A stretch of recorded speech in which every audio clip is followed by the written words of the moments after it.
Welcome back, everybody. Terrell and Nadya here, ATG, as we talk about the 2023 PlayStation Showcase that we just got today. It's been a while since PlayStation has showed us anything really since like before the PlayStation 5 came out. Um, Nadia here had the opportunity to get one of the exclusive in theater screenings. How was that experience for you? Well, that was like previous when they did The Last of Us 2. Okay. Yeah. Yeah, So so I'm like, I miss those experiences. the last one I went to, where we actually went to a movie theater where they did like the PlayStation whatever it is. It was like right when the PlayStation 4 was coming out and Destiny and all that stuff like that, and then we were showing off all that stuff. It's been about two and a half years, we would say about 3 years, not a complete full 3 years, and PlayStation's been kind of slow rolling. I would say this entire generation has kind of been slow rolling about like certain games coming out, stuff like that. I really feel like we haven't really entered that era of next gen for this current console. We're still kind of pulling off the back of the PS4 and like the Xbox One. Like I said, it's certain games, but not everything. Um, but yeah, we got the showcase today. Like I said, after hearing all these rumors all week and hearing everything that we are gonna potentially get. I mean, we knew we were gonna see some Spider Man. We knew we were gonna see XYZ. But yeah, just before we even get into the games, like, what was just your overall, just kind of feeling of excitement going into this and what you were expecting to see? I mean, I was super hyped because they kind of promoted this to be the big one, Yeah, this and it fell super flat. Because I feel like we've been getting these like every couple months now, right. and I don't know, I kind of miss like the E3 days where it was like huge and like so Yeah, many big announcements, and like we just couldn't wait for it. And I don't know, this was kind of underwhelming for me. There wasn't enough gameplay. It was a lot yeah. of like cinematic like trailers, and I don't know, it was pretty underwhelming as a whole. Yeah, I mean, ever since like you said E3, the days of E3, and I mean, if we being honest, what really killed E3, if I'm being honest, was Nintendo with them directs. Uh, they came out and was like, "We don't need to be here. Here's a clip. Here's everything we got coming out." And when Nintendo says something's coming out, it comes out, and it usually comes out within that year. Sometimes. That's what they like about them. Like they don't have a lot of power under the hood when it comes to their system, but they games deliver. It's rare that you'll hear like, man, a Nintendo game was trash, or XYZ. Like, they usually take their time with their games, and their presentations are really good because they do like you said, like 3 or 4 directs a year. Because now we get these PlayStation Direct, play showcases, we get the Xbox shows or whatever stuff like that. So everybody now is doing their own show. Ubisoft, like, to the point, the only real E3 is the Summer Games Fest, or whatever that, or the Video Game Awards that we really get in the Summer Games Fest, which is replacement for E3 now. But yeah, I didn't even know PlayStation had a new president. This new guy just came out at the beginning of the showcase. I'm like, who's this guy? Uh, but they dive us right in, and we get a little clip show. First game that we see is Fair Game, which looks like I thought it was gonna be Watch Dogs 3 for a second. Like the way it came on. Oh, So that was a cyberpunk looking one, right? With the yeah, tip. yeah, first game. This is what is this? New PlayStation acquired studio, Haven Studios, is a new game coming out them. And like you said, this is a CGI trailer. You would think in 2023 we would be kind of done with CGI trailers, and we would get like a good mix. I'm not saying it's a bad thing, but we would get like a good mix of gameplay to CGI. But teasing us adults with trailers doesn't work like that anymore. We need to know what we're working with. There's been too many bombs, Anthem, that we've seen with CGI trailers when the game comes out, and we have absolutely no idea. Just looking at this, were you feeling this at all? I'm like, it was an hour long, and the only part where I was like, oh my god, was probably like the last 10 minutes where we got the Yeah, Spider same. Man gameplay. Yeah, I don't know. I just missed the days where it was like two, three, four, five bangers, and we're just like freaking out. Like, and I they were can't coming out wait. like the month after they showed Yeah, it. like I miss those days. Like, I was excited to hear about the Metal Gear, but it's just a remake. And then I don't know what the status is with Kojima if he's ever coming That's back or not. But that's something that I was thinking too, because like I know he has like a studio under PlayStation, or he has his own studio, but he's working with PlayStation exclusively. So I wonder with Metal Gear being um a exclusive, will this be that they've somehow managed to snatch back Metal Gear from Konami, who's been holding it in a chokehold for the last couple years. So look, let's do it like this, right? What, instead of us going through pretty much everything, because not everything was worth the mention. What were, out of this entire showcase, what were like the top three that you for sure see yourself getting? Spider-Man, I don't have VR. I have PS5, but I don't have VR. But I'm a horror freak. Like Resident Evil's my shit. So I was like, maybe I'll get a VR too for that. But aside from that, that Phantom Blade looks kind of That looks interesting. amazing. Yeah, I like samurai stuff, so I was like, it looks kind of cool. It's like a sword-based combat. So I thought that looked pretty interesting. And then Alan Wake 2. which is not an exclusive. Pretty That is cool. a multi-platform. Oh, interesting. Yeah, I'm not sure why they decided to show that, because that was definitely a in-house like Microsoft thing first, and Oh then yeah, I think it's PS5 and Windows PC, October 17th. yeah. So I just, like I said, without even going through all these specifically, they showed Fair Game, Helldivers, which I thought was Starship Troopers for a second. Immortals of Avium, another CG trailer, basically showing nothing. Ghost Runner 2, I don't even remember the first one. Did anybody play it? Nobody's talked about that game at all. Phantom Blade Zero, which looks freaking amazing. That actually had a lot of gameplay. We're at the stage of gaming where it's really hard to see the transition between the two, but this probably had the most gameplay, this and Spider-Man, out of the entire showcase. That was actually worth looking at. Sword of the Sea, not really too much there. That's made by the people who did the Journey games, early PS4 stuff. Talos Principle 2, Neva, Foam Stars by Square Enix. I'm not sure if you really got a good look at that. That was kind of a Splatoon clone. If you've played Splatoon before on the Switch, yeah, it's just pretty much 3-on-3. You're shooting bubbles at each other. It was almost eerily similar to that game. Surprised Nintendo's probably gonna have a whole bit after this. The Plucky Squire. That actually, the concept of that was really interesting. Being able to like leave the book world to like, I guess, the pseudo real world, and like and different things. That one probably had my interest definitely during the showcase. But again, this is not a lot of. This is like 2024 game. I feel like if you do showcases like this, it should be games that's directly going to be within the same year the system's coming out. I don't want to hear nothing about 2025, 2024, Yeah. but that's coming out. And Tear down. Assassin's Creed, that's supposed to take place before the Vikings. Is that what they were I saying? don't know. It almost seems like they're kind of doing a complete reboot. If I'm being honest, seems like they kind of get away from the Animus stuff and kind of do something else, but it's not enough there to really say anything. But we know what's coming out this year, because Assassin's Creed has had what, like a year or two off since we've had the last Assassin's Creed game. Yeah. Wait, maybe more. Yeah, Vikings came, so Because the I got Vikings. 2020, right? Because I got the PS5 when it dropped. I think they said 3 years. I was like, there's no freaking way. It's been 3 years. Definitely been 3 years. Yeah. I'm like, what? So Assassin's Creed I have on the 4s. Like, I think it was right when the 5 dropped. I can't remember, to be honest. And that's what I'm talking about right there. Like, we were still in that era of, this is still a game that's on PS4, but it's like a higher whatever on the PS5. So I feel like maybe this year's for sure is where we really start to see the PS5's power. Like, we start to see more of like what it can do, and not just build a better PS4 game on the 5. You know what I mean? And so we know we're getting this Metal Gear Solid Snake Eater remake. I wonder if they're going to recast entirely, like as far as voices, because then, be cool if we can bring back David Hayter and the crew and everybody that's involved with that game. Definitely a good choice to pick that one, because it's kind of in between nothing, and it's also a prequel.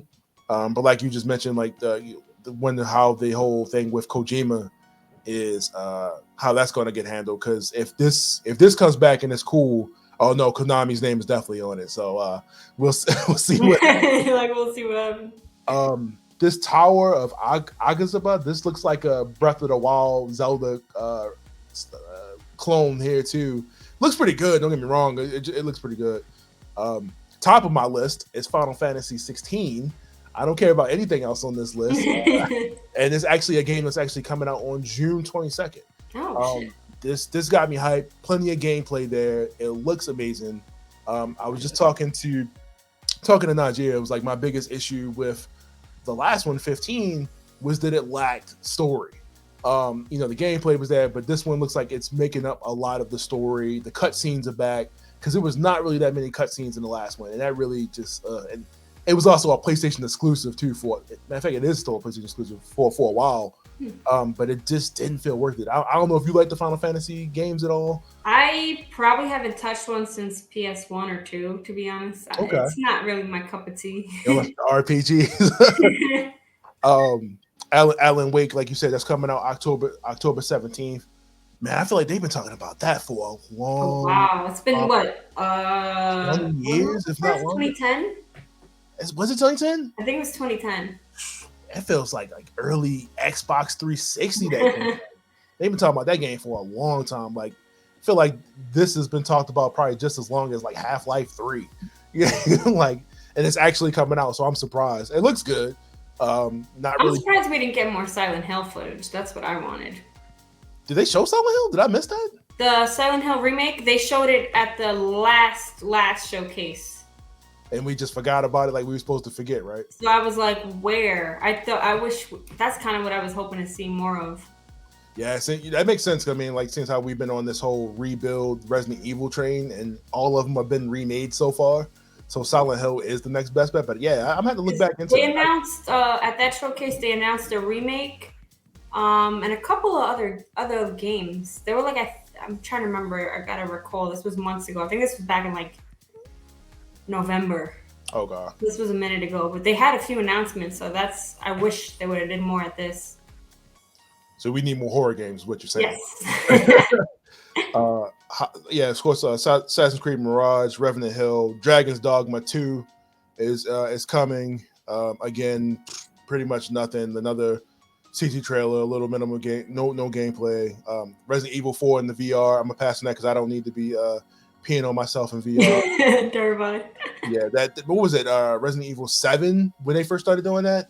No. Village. No, Village. I mean, not Village. Biohazard. Yeah, where you in the house with the family. I'm a pass. I don't need to play those games in VR, man. Marathon, Concord, Gran Turismo, which they just showed off the trailer for the movie, which was we playing games. They are introducing the new Gran Turismo game because whatever. And then they announced they got a handheld streaming device to link to the PS5 just randomly during the showcase, and a set of earbuds that's probably going to be overpriced. What I feel like it's you can use any device to do streaming to your PS5. I don't really see the need for this. If it's less than $100, maybe. And of course Spider-Man 2, which is the thing that we all want to talk about. Yes. So you can play in Queens, which is so dope. Oh my goodness. So now we know for sure that Kraven is going to be the villain. On top, so we can get another dual villain. We'll get Kraven and we'll get Venom. We're gonna get Spidey in the Venom suit. And we also get a ton. It's like a 12-minute trailer, so we get a ton of gameplay. We get an entire scene. Peter and Miles. What did you think about the entire gameplay of this? Because it was pretty freaking flawless. Like when they introduced Spider-Man 1, that scene where the crane and all that stuff is falling in the first one. What did you think about this whole scene? And just because I think people wanted this to be co-op too, they thought it was going to be co-op, and then that got debunked yesterday. So, me and my boyfriend were talking about that though. We were like, I was like, co-op and Spidey, and then we were like, yeah, imagine playing as Spider-Man and playing as Miles, and I was like, that might actually be pretty fun, but I don't know, because I still haven't tried Gotham Knights yet, so I can't completely judge because that game is so up in the air. But I don't know, that might have been a slippery slope, and I feel like don't fix what's not broken. Right. So I don't know, because I think the Spider-Man games are absolutely amazing, and the fact that how it's progressed, because I always say they have to give props to the Arkham universe. Oh, for sure. like that this definitely exists because of that. But I don't know if you remember the old Spider-Man games back in the day. I think this is like PS2, where you couldn't go like to the ground, like you Oh would yeah, die, like it was just gray space, like yeah. you couldn't go down. So just seeing like the progression this game has made, I'm like, oh man, I'm blown away. I cannot wait. I mean, they've all but mastered the swinging system at this point. Yeah, I don't it's think there's any way to make that more perfect other than putting yourself in Spider-Man, yes, yourself. You know what I mean? Like, but we got a better idea of where the story is going to be. I Venom don't. looks better. Literally, I was talking to one of my followers. I was like, Venom looks better in this than in the Venom movie. Yeah, don't get me started on that. I'm just so happy, man. Like this is even coming. This first of all, it's coming out this year. The third year of PlayStation, and it's coming out fall. They're keeping that big, so hopefully we get it. The first one came out like around September, so hopefully we get this around September, like the same time frame. But like I said, we get a better idea of the story of this. I don't know if you had any of the free comic book day stuff, but they had a comic that ties into the story of like where this game came out.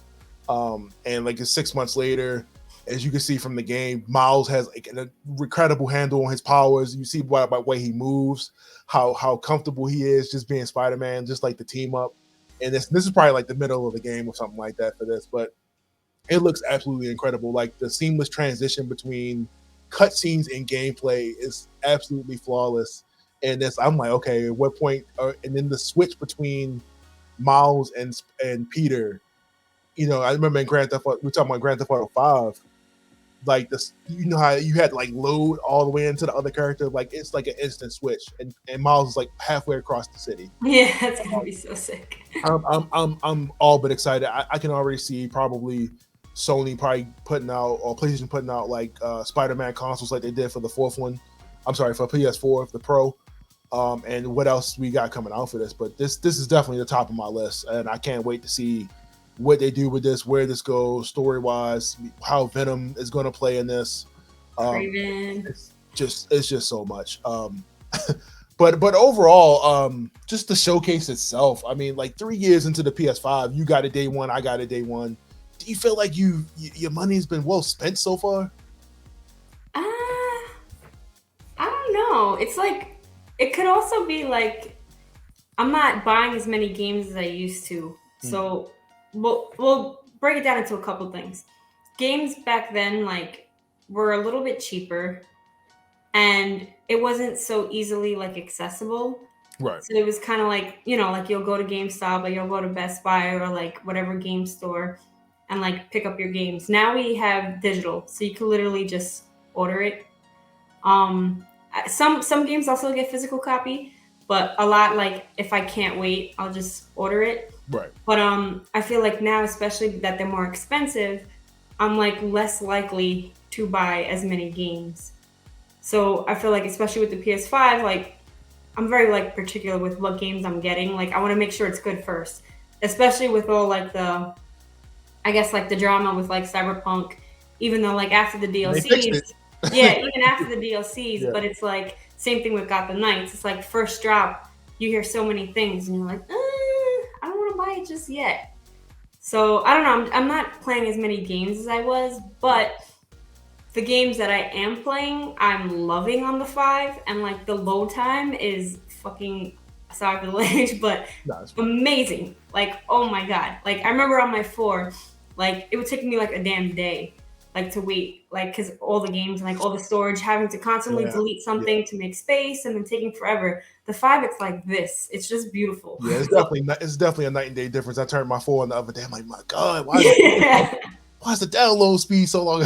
And before it was probably like lightning fast to me. Now Yeah. I'm like, is Sony doing this on purpose? Like, yeah, buy PS5.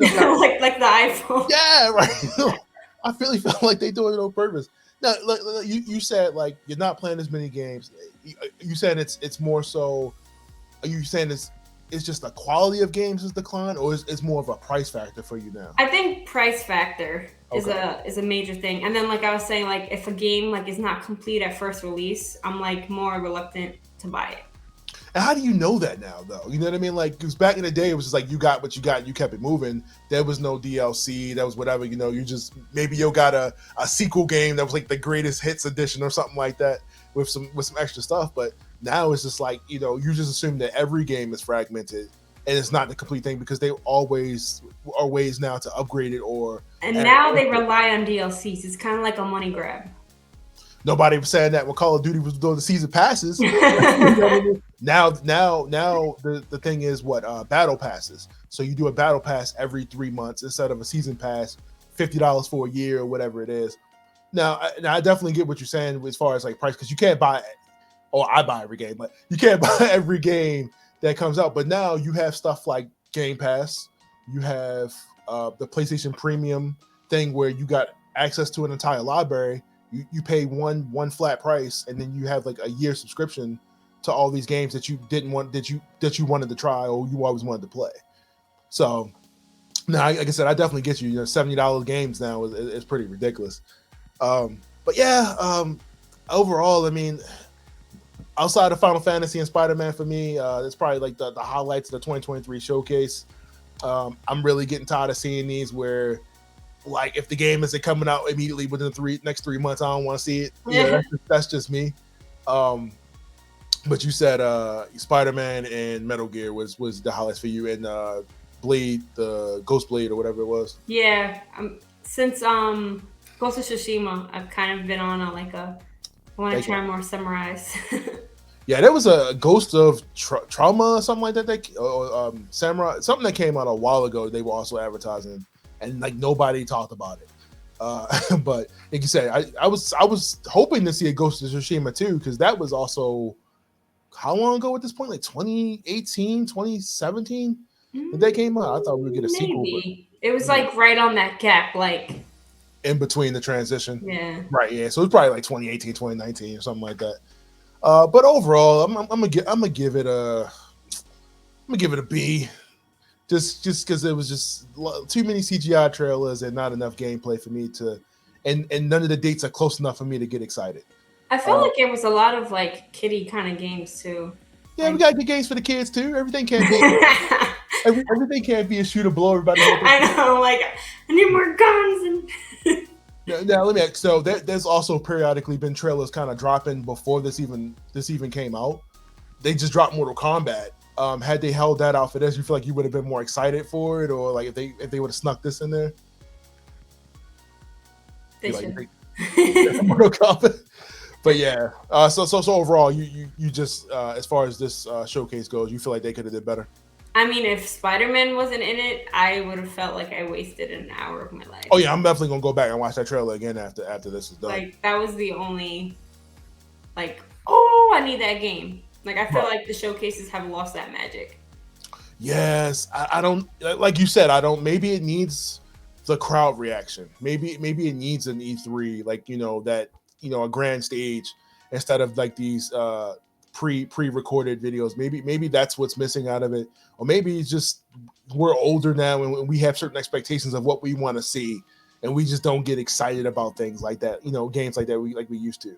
And I feel like too, like a lot of the games that have too much hype and expectation, the like initial release not doing so well. Right. It's kind of it's nothing on the developers. Like I'd rather wait longer for an amazing game. Like say like if we get a Last of Us 3, I'll wait 10 years. Because I know 10 years. Or not 10, but I know like how beautiful and amazing that game is.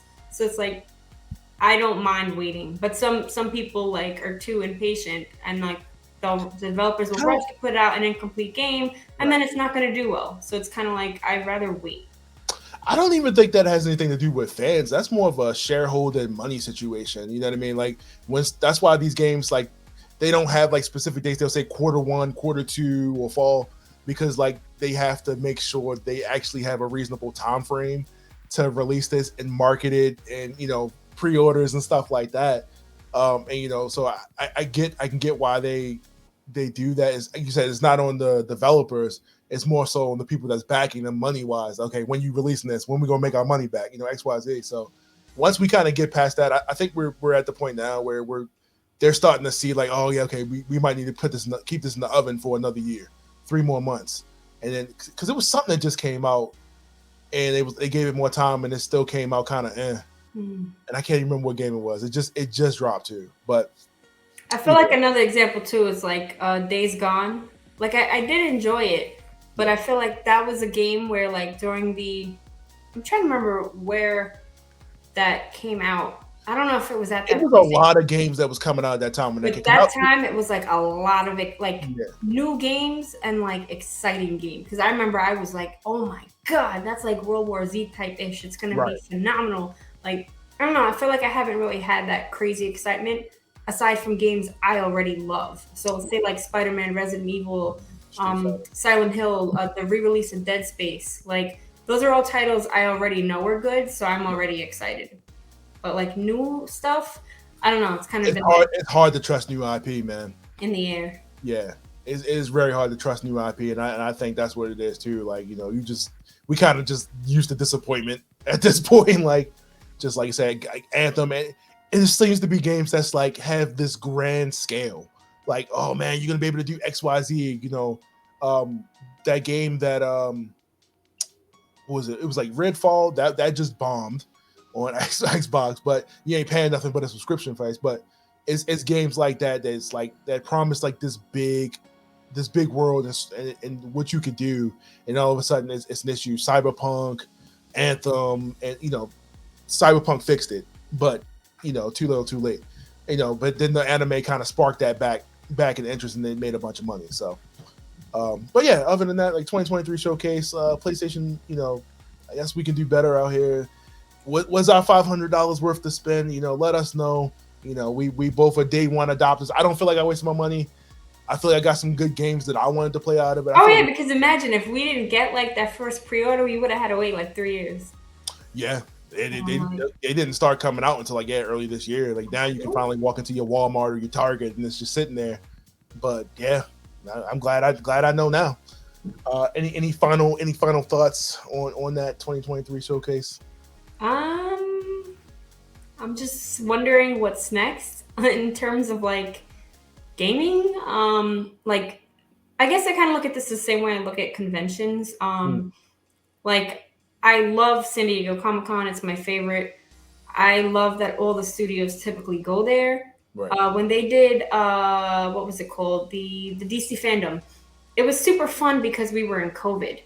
Right. So we were home. But now that like we're back and like life is back kind of like back to normal, I still want San Diego to exist. I still want WB and I still want Marvel to go there. I don't want to have to just only choose like D23 and then choose Star Wars and then choose DC and then choose HBO and then choose a Game of Thrones con. Like I prefer like one thing. So when it comes to the gaming, I'm curious where this is gonna go, because I remember one year I did that PlayStation in theater showcase. That same week I got to test a bunch of Xbox games, and I got to go to the Nintendo store and test out some stuff. So it's like, I don't know, I feel like we're not getting that same experience. The fan experience, yeah. And I don't want to only just watch a showcase on TV for an hour that has only 15 minutes that I enjoyed. Like I miss being at conventions. I feel like that would be that, like you said, that on the floor experience of actually getting to try the game and stuff like that. I mean, at least release a demo or something after the show is over. They used to do that all the time back in the P3 and the P4 era. Mm-hmm. Oh, the show's over. You can play the demo today. You don't get any of that now. Now it's just like, okay, yeah, it'll be out next year. And even there used to be a Sony shop in New York. They closed down. I'm like, that was kind of sad. Yeah, Sony stopped doing a lot of stuff like that. I used to work for GameStop, and we used to have reps that used to come in, like PlayStation reps that would come in and bring us new demos and give us like free stuff all the time, stuff like that. I feel like they don't really get involved like that anymore. Nintendo is like the only one that really does it. I don't even know if people remember, but at one point GameStop had a convention. I flew out to Vegas. They sent me to Vegas for some convention. This is probably like 8 years ago. Oh, they still have it. They still have it. Oh my god! Like I miss that stuff. Because GameStop would get like the industry would pretty much bring GameStop in preview a lot of the stuff early. Mhm. I forgot what it's called, but yeah, they I don't know if they're still doing it now, but they were still doing it up until like 2 or 3 years ago. So, but yeah, I definitely get what you're saying. Like, I feel like we're getting away from the fan experience now. Everything is just like, okay, let's just cut a trailer and let's hope they get excited. It's harder to kind of get excited about stuff if you don't really get a hands-on feel for a lot of the games. And actually, to be honest, like when I covered Tribeca games last year, there was a lot of games that like independent games that I loved that I may not have tried if I didn't get the experience of testing them out. So sometimes I feel like that also gets more like word of mouth and people like, oh shit, like I tested this game out, this was sick, like try it. Yeah, I feel like it costs nothing though to put a demo out online, but I get it. You know, if you don't want to put out an unfinished product and people have opinions about it, stuff like that, versus like going to E3 and you play it for like 5 minutes after waiting 3 hours in line to play a 2 minute demo. You know, but yeah, I definitely get it. But yeah, I mean, the era has changed, and I mean, luckily people are still buying PlayStations and still enjoying games. So, like I said, Street Fighter's coming out for me, Final Fantasy, Spider-Man. That's the 3 games right now that's on my list as far as PlayStation is concerned. Everything else, it just comes out when it comes out. I'm not pressed to wait for it. But other than that, 2023 showcase. Nadya said she wasn't really feeling it. she could have got more. She's happy she got Spider-Man. I'm happy about it. Like you said, and Nadia's right. Like we definitely do need to get back to having more of those in-person experiences. Like you said, now that COVID's over, having more, figuring out something to be more interactive with the fans, other than here's a preview, go buy our game. I don't think that's not cutting it in 2023. So let us know in the comments what you think. Should we go back to the old school E3 in-person style, or you guys still feeling these showcases and the Nintendo Directs and Xbox, whatever it is? Are you feeling that? Are you tired of just CG trailers, or would you just prefer to see gameplay, or whatever? So let us know. Hit us up. I'll post like all our stuff in the thing, so you can follow us. But yeah, on that, PlayStation 2023 showcase, and we'll see you guys later. See.